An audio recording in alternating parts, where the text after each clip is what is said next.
Assalamualaikum warahmatullahi wabarakatuh. Nyip, nyop. Oke, itu salam khas saya ketika itu adalah salam khas saya ketika melakukan kegiatan pelatihan. Baik teman-teman, di video pembelajaran sebelumnya kita sudah membahas tentang pentingnya peran training and development dalam fungsi manajemen di sebuah organisasi.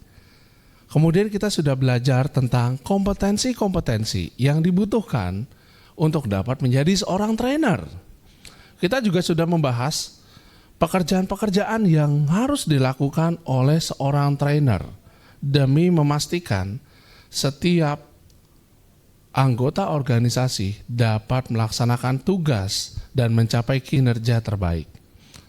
Nah, sekarang ketika kita membuat program pelatihan, tentunya membutuhkan pengetahuan tentang teori belajar. Pak Banyu, kenapa kok kita ngomongin teori? Bukannya pelatihan penting untuk praktek komunikasi dan langsung mempraktekkan keterampilan presentasi? Nah, kita tunggu dulu ya. Ternyata kita harus memahami bahwa pelatihan merupakan bagian dari proses belajar. Ada belajar, ada pendidikan, dan ada pelatihan. Nah, kita bisa lihat tayangan di samping. Ada belajar, di mana di sana lingkarannya paling besar. Kemudian di dalam lingkaran belajar ada yang namanya pendidikan. Kemudian di dalam proses pendidikan di sana ada pelatihan. Lalu apa bedanya Pak Banyu? Nah, bedanya adalah belajar bisa dilakukan kapanpun, dimanapun, tanpa membutuhkan institusi. Sebagai contoh, teman-teman ketika belajar bermain gitar atau teman-teman ketika belajar bermain gitar atau bermain piano, teman-teman bisa autodidak, belajar sendiri. Jadi, belajar secara definisi merupakan proses perubahan perilaku yang terjadi Jadi, belajar adalah perubahan perilaku yang relatif permanen sebagai hasil dari pengalaman atau praktek yang diperkuat. Jadi, ketika teman-teman mengalami perubahan perilaku dan sifatnya menetap setelah teman-teman melakukan praktek ataupun mengikuti pengalaman tertentu, otomatis di sana sudah terjadi proses belajar. Teman-teman bisa mengendarai sepeda tanpa perlu mengikuti sekolah bersepeda atau kursus bersepeda. Di sana sudah terjadi perubahan perilaku, bisa mengendarai sepeda. Bahkan balita yang berbicara ataupun mampu berjalan merupakan hasil dari proses belajar. Jadi belajar bisa dilakukan kapanpun, dimanapun, dengan prasyarat terjadi perubahan perilaku yang relatif menetap sebagai hasil dari praktek ataupun pengalaman dengan penguatan. Lalu apa bedanya dengan pendidikan? Pendidikan merupakan usaha sadar yang dilakukan untuk memastikan peserta didik mencapai kompetensi atau keterampilan tertentu dengan mengikuti kurikulum yang sudah dirancang. Nah, kata kuncinya adalah kurikulum. Kemudian di sini ada usaha sadar yang dilakukan ya, untuk memastikan setiap peserta didik menguasai keterampilan tertentu. Kalau sudah berbicara tentang kurikulum ataupun rancangan dari kegiatan, otomatis akan melibatkan institusi. Makanya kita mengenal perguruan tinggi, sekolah, atau lembaga kursus. Teman-teman datang ke tempat ini, berkuliah, ingin menjadi seorang sarjana di bidang ilmunya masing-masing. Kalau di kelas ini berarti ingin menjadi seorang sarjana psikologi, otomatis harus mengikuti seluruh mata kuliah dalam kurikulum yang ditetapkan oleh Kolokium Psikologi untuk dapat menjadi seorang sarjana psikologi. Nah, otomatis di sini terjadilah proses pendidikan, di mana kegiatan perkuliahan memang dirancang dari semester 1 hingga semester 8 dengan urutan tertentu. Ada mata kuliah prasyarat, kemudian ada mata kuliah wajib dan ada mata kuliah pilihan. Semuanya tercantum dalam kurikulum. Nah, bedanya dengan proses belajar adalah dalam proses pendidikan pasti terjadi proses belajar. Sedangkan belajar dapat dilakukan tanpa perlu bergabung dengan lembaga pendidikan formal ataupun non-formal. Kemudian, apa bedanya pendidikan dengan pelatihan? Pelatihan terjadi ketika ada kebutuhan mendesak untuk mengubah perilaku seseorang atau untuk dapat meningkatkan kompetensi seseorang. Nah, pelatihan itu sendiri merupakan bagian dari intervensi dalam banyak bidang ilmu. Kalau dalam psikologi, kita mengenal banyak intervensi, ada psikoterapi, konseling, dan juga ada training atau pelatihan. Nah, pelatihan merupakan kegiatan berkelompok yang dirancang untuk dapat mengubah perilaku peserta pelatihan ataupun untuk meningkatkan kompetensi peserta pelatihan di area tertentu. Skop pelatihan otomatis akan lebih kecil dibandingkan dengan pendidikan karena pelaksanaan pelatihan relatif memiliki durasi waktu yang lebih singkat. Pendidikan sarjana psikologi memerlukan waktu 4 tahun.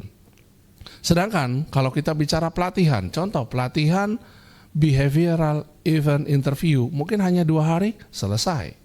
Nah, jadi pelatihan merupakan bagian dari proses belajar yang durasinya lebih singkat dan membutuhkan aktivitas kelompok dengan target kompetensi tertentu. Karena kita sudah bicara tentang belajar, pendidikan, dan pelatihan, semua kegiatan tertentu, semua kegiatan tersebut tentu perlu dilakukan dengan perencanaan. Dalam proses belajar, setiap orang berharap mendapatkan umpan balik. Ketika mereka melakukan sesuatu yang kurang tepat, mereka berharap diberikan umpan balik yang positif. Ketika mereka melakukan sesuatu yang sudah sesuai, peserta didik berharap mendapatkan umpan balik yang positif. Nah, disinilah kita harus mengenal teori belajar yang terlibat. Teori belajar yang digunakan dalam mengembangkan sebuah pelatihan. Nyop. Oke, kita akan lanjutkan kembali tentang teori belajar. Jadi, kita sudah membahas bedanya belajar, pendidikan, dan juga training. Ternyata training merupakan bagian dari proses belajar, tapi waktunya relatif lebih singkat. Nah, untuk dapat mendesain kegiatan pelatihan yang menarik, yang membuat peserta bersemangat dan juga membuat peserta mampu menguasai kompetensi tertentu, ternyata ada beberapa teori belajar yang harus digunakan. Di video pembelajaran sebelumnya, kita sudah mendengarkan pentingnya umpan balik. Kita sudah belajar bahwa umpan balik itu penting untuk dapat membantu peserta mengetahui apakah perilakunya masih belum sesuai dengan target belajar atau sudah sesuai dengan target capaian pembelajaran. Contoh sederhana, ketika kita berlatih keterampilan public speaking, kita harus tahu apakah posisi duduk kita, posisi berdiri kita sudah sesuai atau justru menghambat public speaking kita. Otomatis perlu umpan balik. Dalam memberikan umpan balik tentunya dibutuhkan sesuatu yang positif. Disinilah dibutuhkan instrumental conditioning atau operant conditioning. Mungkin teman-teman masih ingat ya, ada reinforcement, ada punishment. Ternyata penting sekali memberikan apresiasi terhadap capaian yang ditampilkan oleh peserta pelatihan. Makanya dalam kegiatan tatap muka, saya akan selalu memberikan aplaus atau tepuk tangan terhadap setiap orang yang memberikan tanggapan ataupun berhasil melakukan perilaku yang diharapkan. Dengan memberikan apresiasi, seseorang akan merasa dirinya berharga. Dan dengan memberikan masukan yang positif, kesalahan kecil yang dilakukan oleh peserta pelatihan tetap membuat mereka bersemangat untuk memperbaiki diri. Jadi, teori belajar yang akan kita gunakan pertama kali adalah operant conditioning, yaitu fokus pada pemberian reinforcement. Kenapa punishment-nya enggak, Pak Banyu? Ternyata punishment justru tidak efektif untuk membantu peserta dalam belajar. Punishment akan membuat seseorang merasa dikecam, merasa ditekan, atau merasa disudutkan ketika melakukan kesalahan. Padahal dalam proses belajar yang dibutuhkan adalah memberikan umpan balik ketika orang belum melakukan hal yang sesuai dari targetan belajar. Kemudian, teori belajar yang dibutuhkan selanjutnya adalah social learning. Di dalam social learning ada modeling. Modeling terdiri dari proses imitasi dan juga observational learning, belajar melalui observasi. Teman-teman ketika belajar pencaksilat, mengikuti pelatihan bela diri, atau mengikuti pelatihan public speaking, pasti akan membutuhkan role model. Kok role model? Nah, ternyata ketika kita ingin belajar keterampilan komunikasi, kita harus punya model yang tepat. Dalam hal gestur tubuh, ekspresi nonverbal, cara pengucapan, pemilihan kata yang tepat ketika berada di hadapan umum. Otomatis belajar melalui pengamatan menjadi hal yang penting. Ini alasan kenapa seorang trainer harus dapat menjadi model yang efektif dan sesuai dengan pelatihan yang ia bawakan. Seorang trainer communication, dia harus mampu berkomunikasi dengan efektif. Seorang trainer dalam bidang safety driving harus mampu berkendara dengan aman. Seorang trainer dalam bidang kepemimpinan harus menampilkan contoh gaya kepemimpinan yang relevan dengan yang dibutuhkan oleh organisasi. Jadi, tugas seorang trainer adalah menjadi model sekaligus menerapkan proses belajar sosial. Dan ternyata alasan utama kenapa pelatihan dilakukan secara berkelompok untuk membantu proses belajar sosial dari kelompok peserta pelatihan. Seringkali peserta pelatihan yang lambat dalam perubahan perilaku akan melihat perkembangan temannya yang brilian, yang smart dalam menampilkan hasil pelatihan.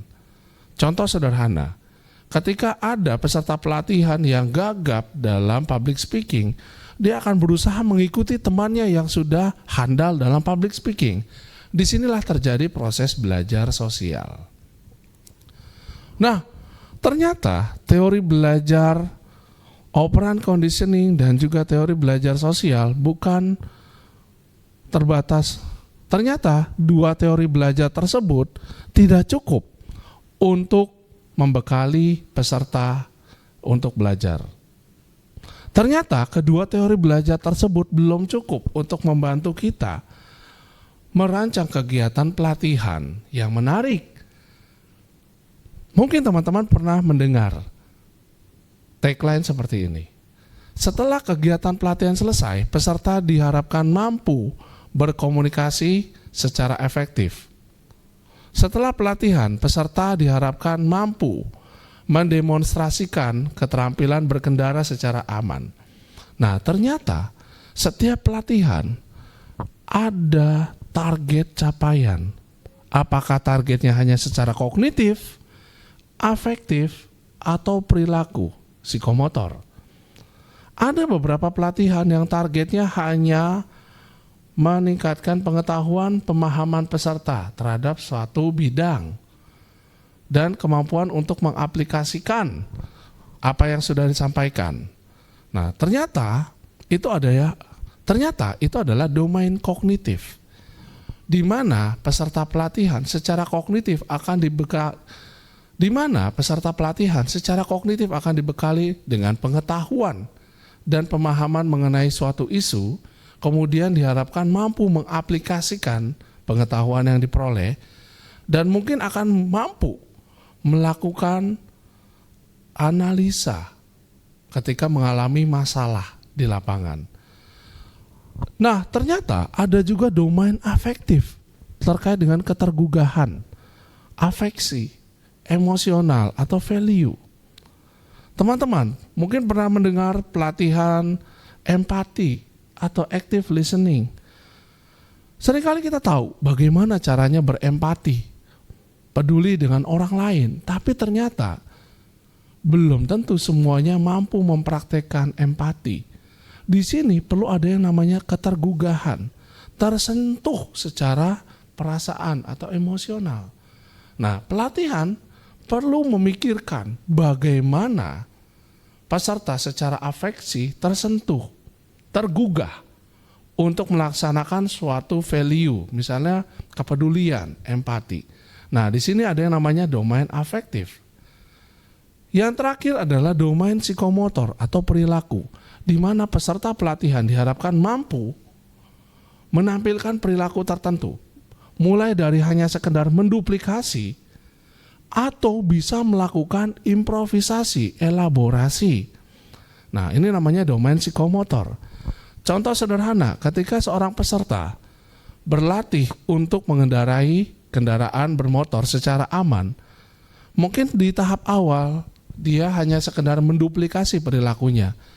Tapi dalam tahap lanjutan mungkin dia akan berelaborasi bagaimana berkendara secara aman dengan tetap menampilkan style berkendaranya masing-masing. Atau contoh sederhana ketika kita belajar bermain piano atau bermain gitar. Biasanya di tahap awal kita terpaku dengan not balok, ya, atau partitur lagu. Tapi pada tahap tertentu kita bisa melakukan improvisasi dengan apa yang kita lakukan. Nah, biasanya kalau untuk belajar musik, kalau sudah masuk ke musik pop, biasanya kita akan bisa melakukan improvisasi di luar dari partitur. Tujuannya adalah memberikan variasi yang lebih menarik. Nah, orang-orang yang bisa melakukan improvisasi, elaborasi, atau bisa meng-create suatu gerakan yang baru, orang-orang ini sudah belajar dalam tahapan yang lebih tinggi. Nah, kognitif, afektif, dan psikomotor merupakan bentuk dari taksonomi Bloom. Jadi teori belajar berikutnya yang digunakan adalah taksonomi Bloom. Selanjutnya kita juga akan belajar tentang 3-step modeling dari Carl Lewin, di mana ketika seseorang belajar, dia membawa pengalaman masa lalunya yang sudah terkristalisasi. Nah, pengalaman masa lalu ini sudah mendarah daging dan perlu dicairkan terlebih dahulu. 3-step modeling dari Carl Lewin akan berbicara proses membuka paradigma atau 3-step model dari Carl Lewin akan berbicara tentang breaking paradigm atau mendobrak paradigma lama. Kemudian membantu peserta untuk dapat melihat paradigma baru, kemudian bisa menyerap paradigma baru tersebut dengan legowo, dengan mengacu pada model yang sudah ditetapkan. 3-step modeling ada unfreeze, kemudian ada refreeze. Di antara unfreeze dan refreeze di sana ada model yang efektif, sehingga teman-teman dapat memastikan peserta pelatihan membentuk perilaku yang baru sesuai dengan harapan atau target dari pelatihan. Kita sudah punya 4, operant conditioning, teori belajar sosial, taksonomi Bloom, dan 3-step modeling dari Carl Lewin. Dan yang kelima, kita belajar tentang daur belajar, experiential learning dari David Kolb, di mana dalam proses belajar kita tidak hanya fokus pada mendengarkan materi. Ternyata ada 4 tahapan, yaitu concrete experience, reflective observation, abstract conceptualization, dan active experimentation. Jadi ternyata penyampaian materi ada di tahap ketiga, yaitu abstract conceptualization. Justru tahapan belajar yang paling penting dalam pelatihan adalah adanya pengalaman nyata atau concrete experience. Makanya kegiatan pelatihan dibuat dengan menggunakan concrete experience di posisi permulaan, baik dengan studi kasus, kunjungan lapangan, demonstrasi, ataupun ada kegiatan permainan yang bermakna. Sehingga dari kegiatan tersebut, peserta pelatihan dapat merefleksikan apa yang mereka rasakan, apa yang mereka pikirkan dalam kegiatan concrete experience, di mana tahapan refleksi masuk ke tahapan kedua, yaitu reflective observation. Di kegiatan refleksi akan banyak tanya jawab, di mana seorang trainer akan mengajukan banyak pertanyaan yang menggali pikiran, perasaan, tanggapan, evaluasi dari peserta pelatihan terhadap kegiatan bermakna yang diberikan. Dari refleksi tersebut, barulah trainer mengkaitkan dengan materi yang hendak dijelaskan. Masuklah ke tahap ketiga, yaitu abstract conceptualization, di mana materi pelatihan dikaitkan dengan tahapan konkret operasional, dikaitkan dengan tahapan konkret experience dan juga reflective observation. Dan yang terakhir adalah tahap active experimentation, di mana peserta menguji cobakan perilaku ataupun apa yang sudah mereka pelajari dalam kegiatan pelatihan melalui tugas terstruktur. Jadi yang namanya pelatihan pasti ada kesempatan untuk role play, mengerjakan tugas, tampil di muka umum, mendemonstrasikan pelatihan atau mendemonstrasikan perilaku yang sudah mereka bentuk dalam kegiatan pelatihan. Nah, itu dia 5 teori belajar yang digunakan dalam mengembangkan pelatihan. Mulai dari operant conditioning, penerapan reinforcement, kemudian teori belajar sosial, di mana kita belajar dengan cara mengamati orang lain, dan kita bisa meniru perilaku orang lain yang merupakan model efektif dalam belajar. Yang ketiga, taksonomi Bloom, kognitif, afektif, psikomotor, yang membantu dalam penetapan tujuan pelatihan. Yang keempat, yaitu 3-step modeling dari Carl Lewin, dan yang kelima adalah daur belajar, experiential learning dari David Kolb. Baik, saya rasa cukup. Nyop. Terima kasih sudah menyimak tayangan pembelajaran ini. Semoga kalian bisa menjadi seorang trainer yang efektif. Assalamualaikum warahmatullahi wabarakatuh.